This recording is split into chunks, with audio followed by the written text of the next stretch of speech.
ನಮಸ್ಕಾರ. ಅನ್ನೇಗೌಡ ಅಂತ, ಸೋರೆಕಾಯಿಪುರ. ನನಗಿರೋದು 3 ಎಕರೆ ಜಮೀನಿದೆ ಸರ್. ಅಷ್ಟೇ, ಸಣ್ಣ ರೈತ ನಾವು. 3 ಎಕರೆಯಲ್ಲಿ 1 ಎಕರೆ ತೆಂಗು, 1 ಎಕರೆ ಅಡಿಕೆ, 1 ಎಕರೆ ರೇಷ್ಮೆ ಮಾಡ್ಕೊಂಡಿದ್ದೀನಿ ಸರ್ ನಾವು. ಈಗ 1 ಎಕರೆ ರೇಷ್ಮೆಯಲ್ಲಿ 2 ಭಾಗ ಮಾಡಿ ವರ್ಷದಲ್ಲಿ 8 ಬೆಳೆ ಮೇಯಿಸ್ತಾಯಿದ್ದೀನಿ ಸರ್ ನಾವು. ಅಂದರೆ ನಮಗೆ ಮೊಟ್ಟೆ ತಂದರೆ 3,000 ರೂಪಾಯಿ ಬೇಕು ಸರ್ ಒಂದು 100 ಮೊಟ್ಟೆಗೆ.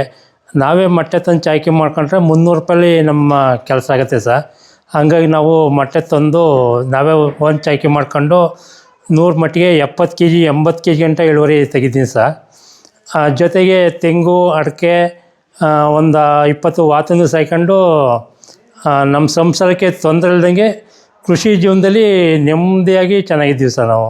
ಸರ್ ಒಂದು 5 ಬೆಳೆ ರೇಷ್ಮೆ ಮೇಯಿಸ್ತೀನಿ ಸರ್. ಈಗ ಒಂದು 100 ಮೊಟ್ಟೆ ಮೇಯಿಸಿದ್ರೆ ಒಂದು 60,000 ರಿಂದ 70,000 ಹುಳ ಬರುತ್ತೆ ಸರ್. ನಾವು ಕರೆಕ್ಟಾಗಿ ಕ್ವಾಲಿಟಿ ಮೇಂಟೈನ್ ಮಾಡಿದರೆ 600 ರಿಂದ 620 ಗೂಡು ಬಂದರೆ 65 ರಿಂದ 65 ಕೆ ಜಿ ಇಳುವರಿ ತೆಗಿಬೋದು ಸರ್. ನಾವು ಕ್ವಾಲಿಟಿ ಮೇಂಟೈನ್ ಮಾಡಿದ್ರೆ 800-900 ಗೂಡು ತಂದರೆ 40 ಕೆ ಜಿನೂ ಇಳುವರಿ ಬರೋಲ್ಲ ಸರ್. ನಾವು ಮೇಂಟೈನ್ ಮಾಡೋದ್ರ ಮೇಲೆ ಹೋಗುತ್ತೆ. ವರ್ಷದಲ್ಲಿ ಒಂದು 5 ಬೆಳೆ ಮಾಡ್ಕೋಬೋದು ಸರ್. ಅಂದರೆ ಒಂದು ಸಲ ಕಟಿಂಗ್ ಆದಮೇಲೆ ಪುನಃ ಸೊಪ್ಪು ಬರೋಕ್ಕೆ 45 ದಿನಕ್ಕೆ ರೆಡಿ ಇರುತ್ತೆ ಸರ್.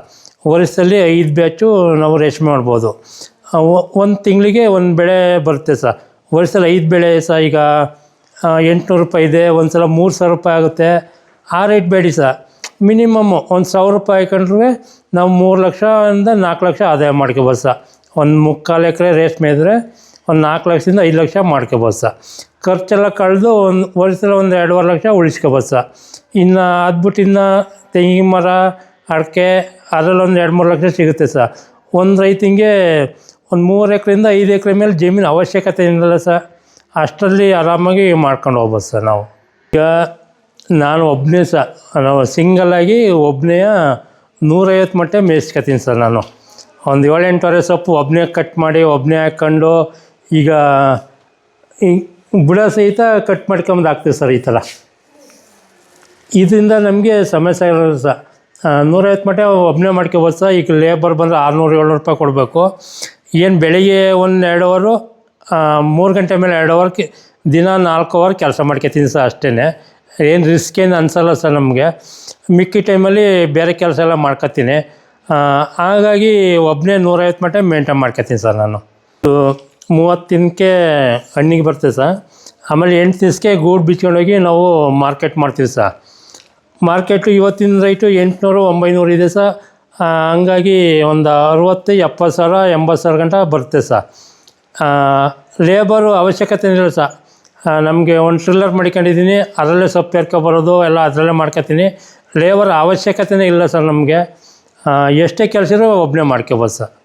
ಸರ್ ನಾವು ಚಾಕಿ ಮಾಡಿದಾಗ ಈ ಎಲೆ ಒಂದು ಗಿಡಕ್ಕೆ ಒಂದೊಂದೇ ಎಲೆ ಕಿತ್ಕೊಂಡು ಸಣ್ಣಕ್ಕೆ ಚಾಕಲ್ಲಿ ಹೆಚ್ಚಿ ಸಣ್ಣ ಮರಿಲಿ ಹಾಕ್ತೀವಿ ಸರ್. ಅಂದರೆ ತಲೆಗೂದಲು ಎಷ್ಟು ದಪ್ಪ ಇರುತ್ತೆ ಆ ಸೈಜು ಹುಳ ಇರ್ತದೆ ಸರ್. ಕಣ್ಣಿಗೆ ಕಾಣಲ್ಲ, ಇರುವೆ ಗಾತ್ರ ಇರುತ್ತೆ ಸರ್. ಹಂಗೆ 2 ದಿವಸ 3 ದಿವಸ ಆದಮೇಲೆ ದಿನ ದಪ್ಪ ಆಗುತ್ತೆ ಸರ್. ಪ್ರತಿದಿನವೂ ದಪ್ಪ ಆಗುತ್ತೆ. 3-4 ದಿವಸಕ್ಕೆ ಜ್ವರಕ್ಕೆ ಸರ್. ಇದು 3ನೇ ಜ್ವರ ಅಂತ ಸರ್ ಇದು. ಪುನಃ ಒಂದು ದಿವಸ ರೆಸ್ಟ್ ಕೊಡಬೇಕಾಗತ್ತೆ ನಾವು. ಒಂದರಿಂದ ಎದ್ದು 2 ಸೊಪ್ಪು ತಿನ್ನುತ್ತೆ ಸರ್. ಅಷ್ಟೇ 2 ದಿವಸಕ್ಕೆ ಪುನಃ 3ನೇ ಜ್ವರಕ್ಕೆ ಹೋಗುತ್ತೆ. ಪುನಃ 1 ದಿವಸ ನಾವು ರೆಸ್ಟ್ ಕೊಡಬೇಕಾಗತ್ತೆ ಸರ್. ಏನು ಸೊಪ್ಪು ಹಾಕೋಂಗಿಲ್ಲ, ರೆಸ್ಟ್ ಕೊಡಬೇಕು. 2ರಿಂದ ಎದ್ದು ನಾವೀಗ ರ್ಯಾಕ್ ತಂದು ಇಲ್ಲಿಗೆ ಹಾಕ್ತೀವಿ ಸರ್. ಅಂದರೆ ಚಾಕಿ ಮನೆ ಬೇರೆ ಇದೆ. ಚಾಕಿ ಕಟ್ಕೊಂಡು ಮನೆಗೆ ತಂದು ನಾವು ಹಿಂಗೆ ಹುಳ ಹಾಕತ್ತೀವಿ ಸರ್. ಈಗ 2 ಮಾರು ಹಾಕಿದ್ದೆ ಸರ್ ನಾನು 2ನೇ ಜ್ವರದಲ್ಲಿ. ಈಗ ನೋಡಿ ಸರ್, ಈಗ 6 ಮಾರು ಹಾಕಿದ್ದೀನಿ ಸರ್. ಈಗ 1 ಸ್ಟ್ಯಾಂಡ್ ಆಗಿದೆ 3ನೇ ಜ್ವರಕ್ಕೆ. 3ರಿಂದ ಎದ್ಮೇಲೆ 4 ಸ್ಟೆಪ್ಪೂ ಹುಳ ಹಾಕುತ್ತೆ ಸರ್. 4ನೇ ಜ್ವರಕ್ಕೆ ಹೋಗೋದಕ್ಕೆ ಇಡೀ ಮನೆ ಪೂರ 8 ಸ್ಟ್ಯಾಂಡು ನಾವು ಹುಳ ಆಗುತ್ತೆ ಸರ್.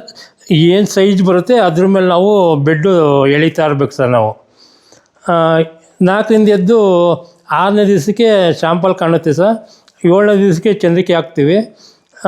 ಚಂದ್ರಿಕೆ ಹಾಕಿ 9ನೇ ದಿವಸಕ್ಕೆ ಮಾರ್ಕೆಟು ಸರ್. 9ನೇ ದಿನಕ್ಕೆ ಮಾರ್ಕೆಟು ಸಹ ಈಗ ನಮಗೇನು ಬಿಡ್ಸೋಕ್ಕೆ ಮಾತ್ರ 2 ಜನ ಲೇಬರ್ ಕರ್ಕೊತೀವಿ ಸರ್. ಇನ್ನು ನಾವು ಒಬ್ಬರೇ ಮಾಡ್ಕೊಳ್ಳೋದೆ ಎಲ್ಲನೂ. ಒಂದು ಮನುಷ್ಯ 100 ಮಟ್ಟೆಯಿಂದ 150 ಮಟ್ಟೆ ಆರಾಮಾಗಿ ಒಬ್ಬರೇ ಮಾಡ್ಬೋದು ಸರ್. ಫ್ಯಾಮಿಲಿಯಲ್ಲಿ ಬೇಕಿಲ್ಲ, ಒಬ್ಬರೇ ಮಾಡ್ಕೋಬೋದು ಸರ್. ಹಂಗೆ ಮಾಡ್ಕೊಂಡು ಹೆಚ್ಚಿಗೆ ಆದಾಯ ಕಳಿಸೋವಂಥ ಬೆಳೆ ಅಂದರೆ ರೇಷ್ಮೆನೇ ಸರ್.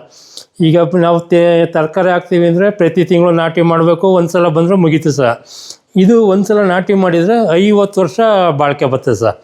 ಹಂಗಾಗಿ ಚಿಂದಂಥ ಬೆಳೆ ನಮ್ಮ ರೇಷ್ಮೆ ಸರ್. ಇದು ರೇಷ್ಮೆ ಹಾಕಿದ ಮೇಲೆ ನಾವು ಮನೆಯೂ ಕಟ್ಟಿದ್ದೀವಿ, ಮಕ್ಕಳು ಮದುವೆನೂ ಮಾಡಿದ್ದೀವಿ, ಕಾರ್ನೂ ತಗೊಂಡಿದ್ದೀವಿ. ಆರಾಮಾಗಿ ನೆಮ್ಮದಿಯಾಗಿ ಸಂಸಾರ ಸಾಗಿಸ್ಕೊಂಡು ಜೀವನ ಮಾಡೋಕ್ಕೆ ಯಾವುದೇ ಸಮಸ್ಯೆ ಇಲ್ಲ ಸರ್ ನಮಗೆ. ರೇಷ್ಮೆ ಮನೆ ಬಂದು ಇದು 18 ಅಡಿ ಅಗಲ, 50 ಅಡಿ ಉದ್ದ ಇದೆ ಸರ್. ಇನ್ನೂ ಹೆಚ್ಚಿಗೆ ಮೇಸರು 60 ಅಡಿ ಉದ್ದ, 23 ಅಡಿ ಹಿಂಗೆ ಅಗಲ ತಗೋತಾರೆ ಸರ್. ನಾವು ಕಮ್ಮಿ ಮೇಸೋದ್ರಿಂದ ನಮ್ಗೆ ಅನುಕೂಲ ಆಗೋಷ್ಟು ನಾವು ಮಾಡ್ಕೊಂಡಿದ್ದೀವಿ ಸರ್. ಇಲ್ಲಿ ತೇವಾಂಶ ಬೆಳಕಿಗೆ ಸಾಕಷ್ಟು ಕಿಟಕಿಗೆಲ್ಲ ಬಿಟ್ಕೊಂಡಿದ್ದೀವಿ ಸರ್. ಈ ಥರ ಇಂಟರ್ನೆಟ್ಟು, ಈ ಥರ ಕಿಟಕಿ ಎಲ್ಲ ಮಾಡ್ಕೊಂಡಿದ್ದೀವಿ ಸರ್. ಉಳಿಗೆ ಎಷ್ಟು ಗಾಳಿ ಅವಶ್ಯಕತೆ ಐತಿ ಅಷ್ಟು ಗಾಳಿ ನಮ್ಮ ಮನೇಲಿ ಬರ್ತದೆ ಸರ್. ಆಗಿಂದ ಬೆಳೆ ಚೆನ್ನಾಗಿ ಬರ್ತದೆ, ಯಾವುದೇ ಸಮಸ್ಯೆ ಇಲ್ಲ ಸರ್ ಇದು ಮನೇಲಿ. ಈಗ ಥಂಡಿ ಕೊರೆ ಇರೋದ್ರಿಂದ ಸ್ವಲ್ಪ ಕೋಲ್ಡ್ ಸ್ವಲ್ಪ ಜಾಸ್ತಿ ಇದೆ ಸರ್, ಹ್ಯುಮಿಡಿಟಿ ಇರೋಲ್ಲ. ಹಾಗಾಗಿ ನಾವು ನೈಟು ಕ್ಲೋಸ್ ಮಾಡಿಬಿಟ್ಟು ಹೀಟ್ರ್ ಹಾಕತ್ತೀವಿ ಸರ್. ಒಂದು 7-8 ಹೀಟ್ರ್ ಹಾಕ್ತೀವಿ, 26 ಡಿಗ್ರಿ ಬರ್ತದೆ ಸರ್. ಅದ್ರ ಮೇಲೋಗಿ ಅದೇ ಆಟೋಮೆಟಿಕ್ ಆಫ್ ಆಗುತ್ತೆ, ಅದೇ ರೇಜ್ ಆಗುತ್ತೆ ಸರ್. ಹ್ಯುಮಿಡಿಟಿ ಒಂದು 80-90 ಇರ್ತದೆ ಸರ್. ಏನಾದರೂ ಹ್ಯುಮಿಡಿಟಿ ಕಮ್ಮಿ ಆದರೆ ನಾವು ಪಾಗರ್ಸ್ ಆನ್ ಮಾಡೋದು, ಮೇಲೆ ಜೆಟ್ ಹಾಕೋದು ಎಲ್ಲ ಮಾಡಿ ಟೆಂಪ್ರೇಚರ್ ಮೇಂಟೈನ್ ಮಾಡ್ಕೊತೀವಿ ಸರ್. ಅದರಿಂದ ಯಾವುದೇ ಸಮಸ್ಯೆ ಬರೋಲ್ಲ ಸರ್. ನೋಡಿ, ಈಗ ಕೊರೆ ಇರೋದ್ರಿಂದ ರೋಗ ಬರ್ತದೆ ಸರ್. ಇದು ಸುಣ್ಕಟ್ಟು ಬರ್ಬೋದು, ಹಾಲು ಬರ್ಬೋದು, ತೊಂಡೆ ಬರ್ಬೋದು. ಅದಕ್ಕೆ ನಾವು ಇದು ಪ್ರತಿ ಒಂದು ಜ್ವರದಲ್ಲೂ ಪರೆ ತೆಗಿತದೆ ಸರ್. ಇದು ರೇಷ್ಮೆ ಹುಳ ಪರೆ ತೆಗಿತದೆ.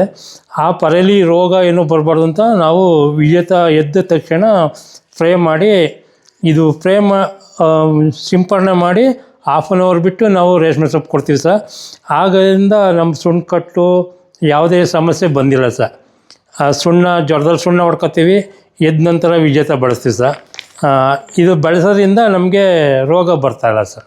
ಹುಳಿಗಳ ಸ್ಮೆಲ್ಗೆ ಊಜಿ ಸ್ವಲ್ಪ ಜಾಸ್ತಿ ಇದೆ ಸರ್. ಊಜಿ ಬರ್ದಂಗೆ ಗ್ರೀನ್ ಮೆಸ್ ಹಾಕಿ ಇದು ಮಾಡ್ಕೊಂಡಿದ್ದೀವಿ ಸರ್. ನಾವು ಊಜಿ ಎಲ್ಲ ಕಂಟ್ರೋಲ್ ಮಾಡ್ತೀವಿ.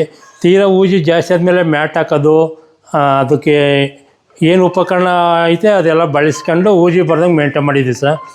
ಒಂದು ಊಜಿ ಬಂದರೆ 500 ಹುಳ ಇದು ಮಾಡುತ್ತೆ ಸರ್. ಒಂದು kg ಗೂಡು ಹಾಳಾಗುತ್ತೆ ಸರ್ ಒಂದು ಹುಳ ಬಂದು. ನೋಡಿ ಸರ್, ನಾನು ಹೋದನೇ ಬೆಳೆ ಸರ್ 140 kg ಗೂಡಾಗಿತ್ತು ಸರ್. 22,200 ರೂಪಾಯಿ ರೈಟ್ ಸಿಕ್ತು ಸರ್ ನಮಗೆ. 2,66,000 ನನಗೆ ಅಮೌಂಟ್ ಬಂತು ಸರ್. ಏನೊಂದು 30,000 ಒಂದು ಬೆಳೆಗೆ ಖರ್ಚು ಮಾಡ್ತೀನಿ ಸರ್. 2.5 ಲಕ್ಷ ಒಂದು ತಿಂಗಳಲ್ಲಿ 2.5 ಲಕ್ಷ ಸಂಪಾದನೆ ಮಾಡಿದ್ದೀನಿ ಸರ್. 2.5 ಲಕ್ಷ ಅವರೇಜ್ ಬೇಡಿ ಸರ್. ಪ್ರತಿ ಬೆಳೆಗೆ 1 ಲಕ್ಷ ಹಾಕೊಂಡ್ರೆ ವರ್ಷದಲ್ಲಿ 5 ಲಕ್ಷ ಸಂಪಾದನೆ ಮಾಡ್ಬೋದು ಸರ್ ನಾವು. ಹೊರಗಡೆ ದುಡಿ ಅವಶ್ಯಕತೆ ನನಗೆ ಇಲ್ಲ ಅಂತ ಅನ್ನಿಸ್ತದೆ ಸರ್. ನಾವು ಈಗ ಹಾಕಿ ಅಲ್ಲೇ ಒಂದು 20 ವರ್ಷ ಆಯಿತು ಸರ್ ರೇಷ್ಮೆ ಹಾಕಿ. ಅದು ನಾವು ತಾಕತ್ತು ಮಾಡ್ದಂಗೆಲ್ಲ ಸೊಪ್ಪು ಬರ್ತದೆ ಸರ್.